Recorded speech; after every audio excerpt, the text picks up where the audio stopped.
우리 북한에서 한국으로 탈출해온 이민자들을 탈북 이민자라고 부릅니다. 이들이 한국에 정착하기 위해서 받는 교육이 있는데요. 그 교육 중에 가장 먼저 고치라고 지적받는 표현이 있다고 합니다. 뭘까요? 어떻게 하셨어요? 일 없습니다. 일 없습니다. 한국식 표현으로는 별일 없습니다, 괜찮습니다 이고, 혹은 됐다, 상관 마라 이런 뜻이기도 하죠. 그러니까 괜찮다는 뜻이 일이 없다라는 것은 일 자체가 어떤 의미라는 거죠? 뭔가 부정적인 거다, 그쵸? 일이 없어야 괜찮은 거니까 일은 뭔가 나쁜 거다라는 뜻입니다. 하긴 한국에서도 서로 상대의 표정이 어두우면 뭐라고 물어보죠? 너 무슨 별일 있어? 하고 일이 있냐? 라고 물어봅니다. 그러니까 거기에 대한 대답으로 일이 없다고 대답하는 것도 또 어떻게 보면 맞습니다. 이 중국어로, 오늘 우리 중국 출신 성도님이 안 계셔서 제가 자신 있게 할 수 있을 것 같은데요.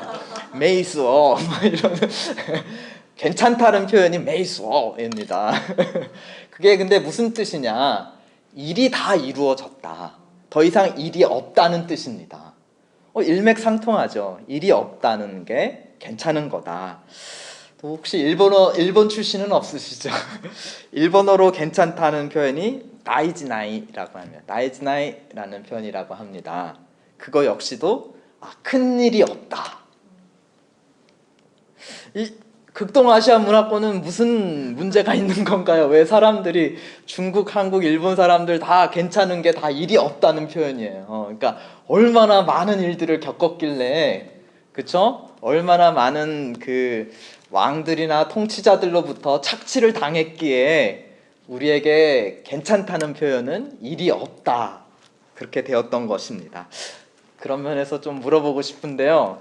여러분들은 요즘 일 없으십니까? 일 없습니다.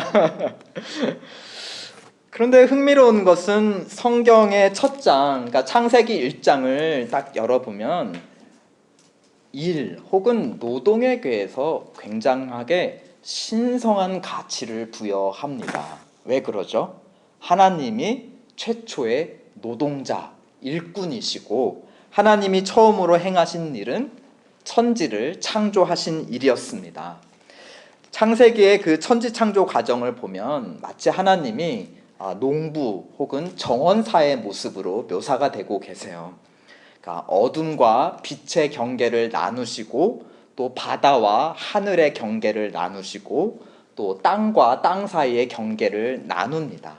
그래서 하늘 밭에는 달과 별을 심으시고, 또 바다라는 밭에는 물고기와 해초를 심으시고, 또 땅에는 움직이는 동물과 또 사람을 심으시고, 밭의 특성에 따라서 거기에 잘 자라는 꽃과 나무들을 심으시는 것이죠. 고래는 사실은 포유동물인데 하나님께서 실수하셔서 땅이 아니라 바다에다가 넣으셨다. 그런데 좀 마침 또 바다에서 잘 살고 있다. 그런 썰렁한 농담 한번 해봅니다. 근데 하나님이 계속 일만 하셨느냐? 하루에 창조를 하시고 하루가 마칠 때시면은 꼭 그것을 돌아보시면서 누리시고 평가하셨는데 뭐라고 말씀하시냐? 보시기에 좋았더라. 그러니까 일 자체가, 또 일로 말미암아 만들어진 것이 부정적인 것이 아니라 좋은 것이었다. 근데 이제 하나님은 하루 일하시고 그것을 돌아보며 쉬시며 누리셨고, 또 6일 동안 일하시고 6일 중에 7일째 하루는 온전히 쉬시며 그날을 복주시고 또 안식하시며 그동안 창조하신 것을 음미하시는 이러한 노동과 쉼의 패턴을 우리에게 보여주십니다. 그러니까 첫 번째 노동자는, 그렇죠, 일과 또 그것을 누리는 이 밸런스, 워라벨이라고 하는데요, work하고 life가 밸런스가 있었다는 것입니다. 이 어떤 분은 쉬지 않고 계속 일만 하시는 분도 있고, 또 어떤 분은 일하지 않고 계속 쉬시는 분들도 계시고 또 어떤 분은 6일 쉬시고 하루 일하시는 분도 계시고 네, 하나님은 어떻게 하셨는가? 그렇죠? 많이 일하시고 마지막에 쉬시고 6일 일하시고 하루 쉬시고 네, 그렇습니다. 일이 없기를 바라는 건 어떤 자의 자세인가요? 누가 일이 없기를 바라나요? 주로 종업원들이 일이 없기를 바랍니다. 손님이 너무 많이 들어오면 괜히 좀 그렇습니다. 그런데 일이 많기를 바라는 건 누구의 자세예요? 손님이 계속 들어오기를 바라는 건 주인의 자세입니다. 그러니까 하나님은 일을 많이 하시고 또 쉬실 때 그것을 돌아보며 기뻐하셨다. 그러니까 하나님은 창조하실 때 누가 시켜서 종업원의 자세로 일을 하신 것이 아니라 주인의 자세로 일을 하셨다라는 것입니다. 오늘 우리가 읽은 시편 104편은 1절부터 내 영혼아 여호와를 송축하라 하면서 자기 영혼에게 하나님을 찬양하라고 명령합니다. 그리고 마지막 35절도 내 영혼아 여호와를 송축하라 할렐루야, 하나님을 찬양하는 것으로 시작해서 찬양하는 것으로 마치고 있습니다. 그 찬양해야 되는 이유, 하나님을 찬양해야 되는 이유가 그 한가운데 발견이 되는데요. 바로 우리가 읽은 첫 절 24절입니다. 다 함께 읽어보시겠습니다. 여호와여 주의 하신 일이 어찌 그리 많은지요. 주께서 지혜로 저희를 다 지으셨으니 주의 부요가 땅에 가득하나이다. 여호와여 주의 하신 일이 어찌 그리 많은지요. 그러니까 우리가 하나님 잘 지내세요? 라고 물어보면 하나님은 뭐라고 대답을 하실 거라는 겁니까? 일 없습니다. 그러지 않으시고 일 많습니다. 일 있습니다. 왜냐하면 하나님은 일을 많이 하시는 분이에요. 그리고 일을 많이 한다, 그거 좋은 거예요? 나쁜 거예요?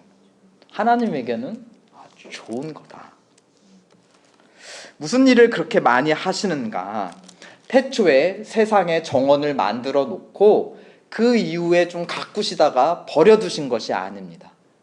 지금까지 무수한 하나님이 심으신 꽃과 나무들을, 생물들을 계속 가꾸고 돌보고 계시느라고 일이 많으시다는 것입니다.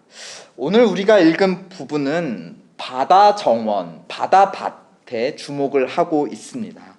25절, 크고 넓은 바다가 있고 그 속에 배소 생물들이 무수하게 심겨져 있습니다.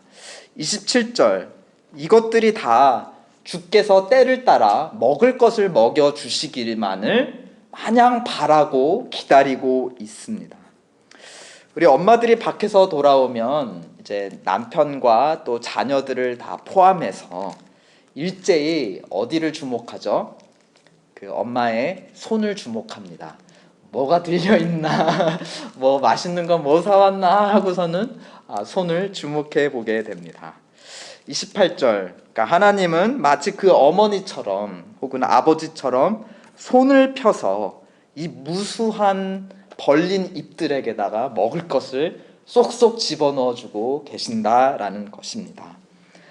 우리 만물이 할 수 있는 일, 하는 일은 무엇이죠? 주께서 주신즉 28절, 저희는 무엇을 한다? 취한다, 걷어들인다, 받아들인다. 또 주께서 손을 펴서 주시니까 그들이 하는 일은 그 좋은 것을 받아 누리며 무엇하는 일이다? 만족하는 일이다. 하나님이 행하시는 일은 당신이 사랑하는 대상을 어떻게 해드리는 겁니까? 만족해 해주시는 일입니다. 그러나 29절, 하나님께서 낯을 숨기신다 혹은 고개를 돌리신다. 문맥상 보면 신경 쓰지 못하신다, 잠깐이라도 신경 쓰지 않으시면 그 만물은 어떻게 됩니까? 떨다가 흙으로 돌아가 버린다. 그러다가도 30절, 하나님께서 생명의 영, 생명의 호흡을 불어넣으시면 만물은 언제 그랬냐는 듯 다시 부활하고 번성한다는 것입니다. 마치 하나님께 절대 의존하는 생물들의 모습이 우리 갓난 아기와 같다라는 생각이 듭니다. 그렇죠. 이 갓난 아기는 스스로 할 수 있는 게 없고 그 부모가 어떻게 해주냐에 따라서 생명과 죽음이 왔다 갔다 하는 것입니다. 저는 두 딸을 태어나 처음으로 품에 안았을 때 너무 신기했고 그때 그 느낌이 아직도 기억이 남아요. 마치 외계인을 안고 있는 느낌이 들었어요. 뭐 이상하게 생긴 것도 외계인 같기도 했지만 내가 살아오면서 대부분 가졌던 인간관계들을 보면 다 어느 정도 주거니 받거니 하는 관계잖아요. 그렇죠? 그것이 무엇이냐 또 얼마만큼이냐 그런 차이는 있지만 우리가 다 관계할 때 서로 주고 받는 그런 관계입니다.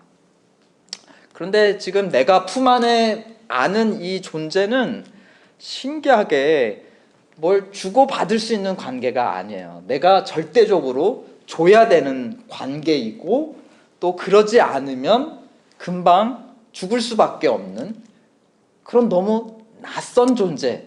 내가 지금까지 태어나 자라면서 누려왔던 관계에서 한 번도 누려보지 못했던, 만나보지 못했던 정말 새로운 유형의 존재인 것입니다. 내가 오롯이 책임져야 하는 대상, 줘야 하는 대상인 것이죠. 그러다 우리 딸들과 딱 눈이 마주쳤을 때 그 눈을 서로 한참 마주 볼 때 딱 그런 내가 너 아버지다 하는 그 문구가 내 가슴에 확 와서 박히는 것을 느낄 수 있었습니다. 그러니까 그때부터 어떻게 보면 그 아이와 내가 언약의 관계가 시작되는 거죠. 아버지와 자녀로서의 관계가 시작된다는 것입니다.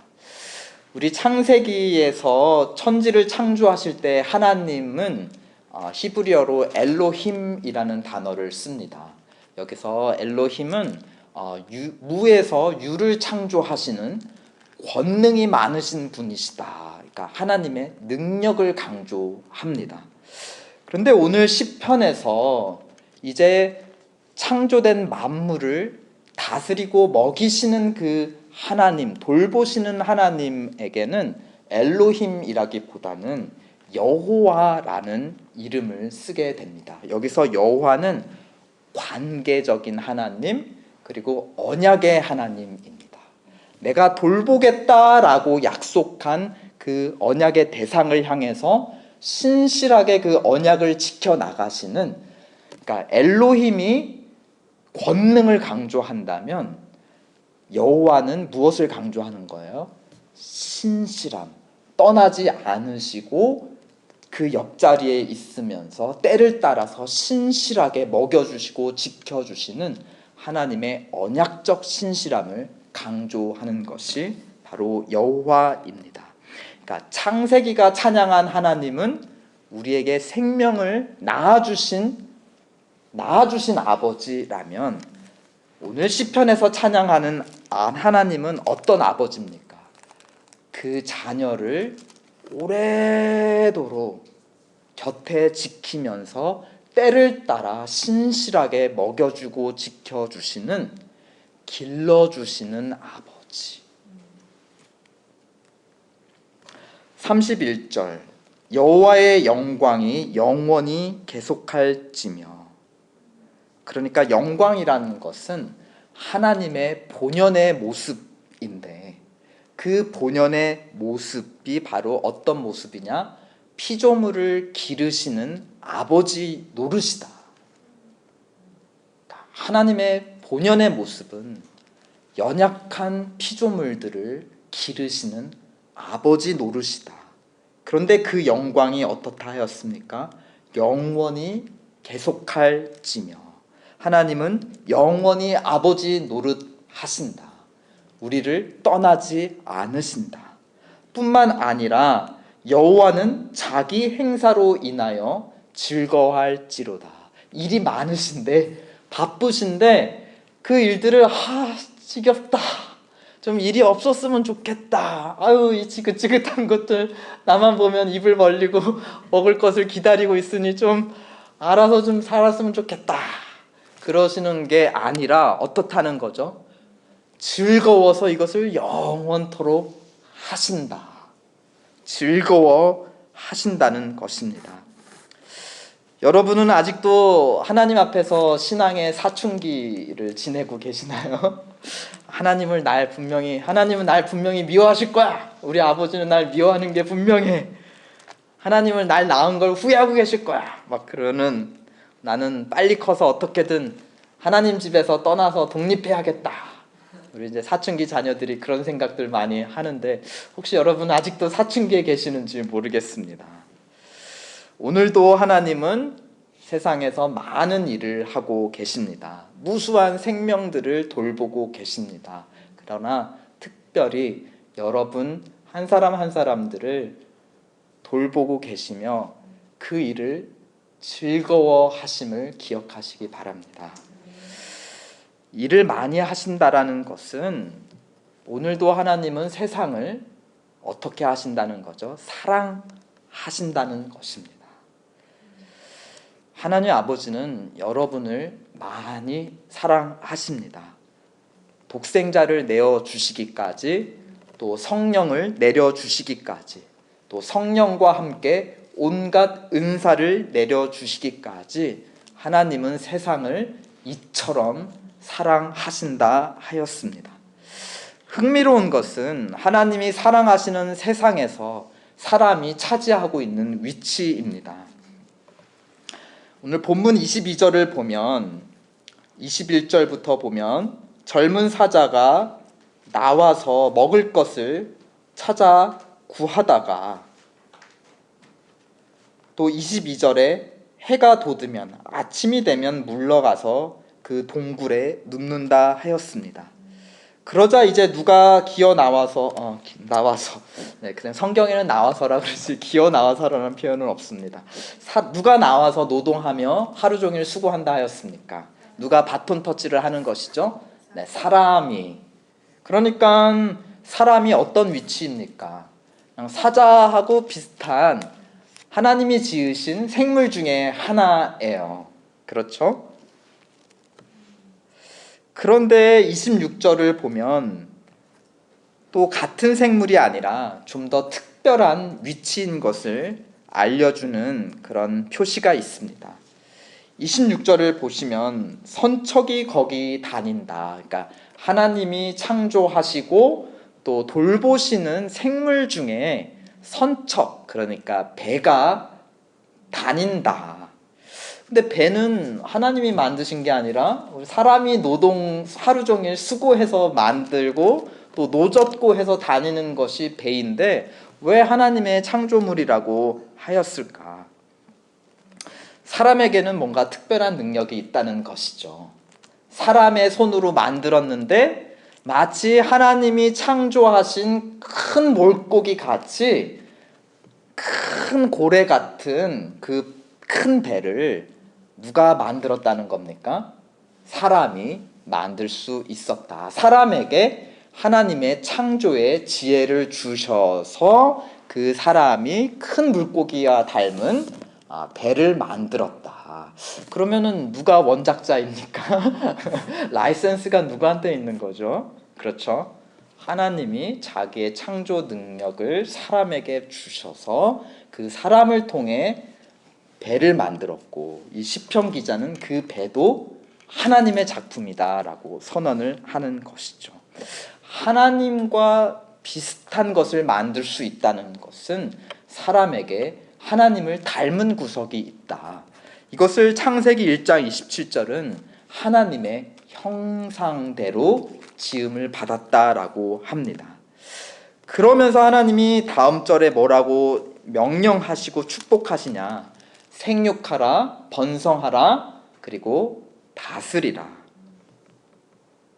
그러니까 하나님을 닮았다는 것은, 형상이 있다는 것은 하나님과 비슷한 일을 한다. 하나님과 관계가 있다. 특별한 관계가 있다. 그것은 창조하고 다스리는 일이다. 창세기에 보면 하나님 하시는 일, 창조하신 일, 그리고 오늘 시편 104편에 보면 다스리시는 일. 하나님이 원조이신데 사람 또한 번성하고 그리고 다스리는 같은 역할, 비슷한 역할을 주셨다는 것입니다. 하나님이 이젠 이거는 이런 일은 네가 해라 하고 하청을 주신 건가요? 사람을 불러서 하청업자한테 맡기신 건가요? 그렇지 않습니다. 그런 게 명령을 주시면서 사람에게 복을 주며 축복하시며, 그러니까 당신이 이 세상에서 하시는 많은 일, 그리고 이 즐거운 일, 영광스러운 일을 사람에게도 나누어 주시면서 이 일에 동참함으로 말미암아 사람도 무엇에 참여하는 거죠? 하나님의 영광에, 하나님의 즐거움에 참여하게 하셨다는 것입니다. 그러니까 사람이 하는 원래 일의 목적은 단순히 밥벌이가 아니라는 것입니다. 더 신성한 가치가 있죠. 노동은 하나님과 우리 사이를 이어주는 연결고리예요. 그러니까 우리가 선한 일을 함으로 말미암아 하나님을 알 수 있는, 하나님의 영광과 기쁨에 참여할 수 있는 통로, 그것이 우리가 맡은 노동, 일이라는 것입니다. 그러니까 우리는 그런 면에서 하나님을 닮은 존재로서 하나님처럼 일할 뿐만이 아니라 또 하나님처럼 무엇도 잘해야 되죠. 하나님처럼 쉬기도 잘해야 합니다. 하루마다 하루의 끝에 돌아보며 오늘 하루가 어땠는지를 누려보고 돌아보고 누려보며 또 좋았더라 하고 하나님께 감사하는 것이 필요한 것입니다. 또 하루하루만 그렇습니까? 하루하루만 워라밸을 잘 지켜나가야 됩니까? 또 일주일마다도 돌아보고 누리고 기뻐하시기를 축원드립니다. 그것이 지금 우리가 하고 있는 것이에요. 이 자리에 모여서 우리를 먹여주시고 우리에게 힘 주셨던, 우리를 지켜주시고 돌봐주신 하나님의 선한 일들을 돌아보고 누리고 기뻐하는 것입니다. 얼마 전 미국 텍사스에서 반 클라이번 콩쿠르가 열렸습니다. 매우 권위 있는 피아노 경연대회였는데요. 이번 올해 우승자는 한국인 피아니스트였고 그의 이름은 임윤찬입니다. 놀라운 것은 이 친구의 나이가 불과 18살에 불과하다는 것입니다. 그가 결선 무대에서 연주했던 곡은 유명한 라흐마니노프의 피아노 협주곡 3번인데요. 저 그냥 모르는데 그냥 외워서 아는 체 하고 있습니다, 여러분. 라흐마니노프 좀 있어 보이지 않습니까? 근데 이 곡은 전문 피아니스트들한테도 연주하기가 굉장히 까다롭다고 해요. 그래서 이걸 완주할 수 있는 사람이 몇 안 되기 때문에 잘하건 못하건 시작부터 끝까지 완주하면 그 자체로 굉장히 뛰어난 피아니스트로 인정받을 정도, 그 정도로 어려운 곡이라고 합니다. 왜 어려운가? 작곡가 라흐마니노프가 손이 엄청 컸대요. 그래 작곡할 때 어떻게 했겠습니까? 넓은 손으로 막 이렇게 벌려서 칠 수 있는 곡을 만들었겠죠. 자기가 칠 수 있으니까 다른 사람도 다 치겠거니 하고서는 그냥 자기 손 크기에 맞춰서 작곡을 해버린 거예요. 그런데 그냥 보통 손을 가진 사람들은 이걸 치려니까 굉장히 이제 어려운 거죠.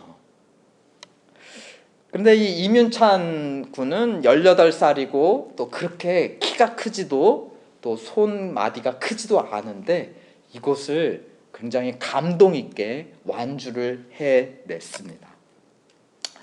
근데 대부분의 피아니스트들이 이제 이 피아노 협주곡 막판 클라이막스에 가면은 이제 막 감정이 폭발한대요. 왜 폭발하냐? 앞에 연주가 너무 어려웠던 거예요. 그러니까 이거를 다 이겨내고 이제 막판에 클라이막스로 가니까 야 이제는 끝이다 하고서는 그 서름이 막 폭발해가지고 자기 감정에 취해서 막 폭주하며 연주를 한다고 합니다. 이게 이제 오케스트라 협연인데도 불구하고 피아니스트가 그냥 막 끌고 나가는 거예요. 근데 이문찬 군의 연주의 특징, 특별한 점은 무엇이었는가? 젊은 친구인데도 불구하고 그는 자기의 클라이막스에 이르렀을 때 자기의 감정을 절제하고 계속해서 지휘자와 눈을 마주칩니다. 그리고 그 지휘자와 통해서 오케스트라와 호흡을 맞춰가면서 클라이막스에 같이 이르는 것이죠. 자기 혼자 이르는 것이 아니라 연주에 참여한 모든 자들과 함께 같은 몸짓으로 클라이막스에 이르렀기에 사람들이 큰 감동을 받았습니다. 이것을 지휘했던 마린 알숍이라는 지휘계의 거장은 연주 끝에 감동의 눈물을 또 훔쳤고 인터뷰를 통해서 자기 지휘자 인생에서 하이라이트였다라고 밝히기도 하였습니다. 제가 잠깐 그 하이라이트 부분을 준비해 왔는데요. 우리 한번 좀 같이 감상해 보실까요?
저는 이 연주 동영상을 요즘 자주 계속 보게 되는데요.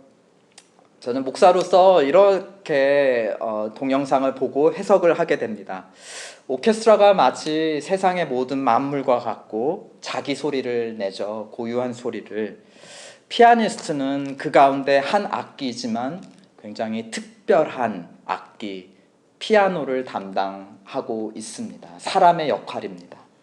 지휘자는 마치 하나님 같으세요. 모든 만물을 다 질서 있게 조화롭게 역할을 주어가며 오케스트레이션을 이끌어 갑니다.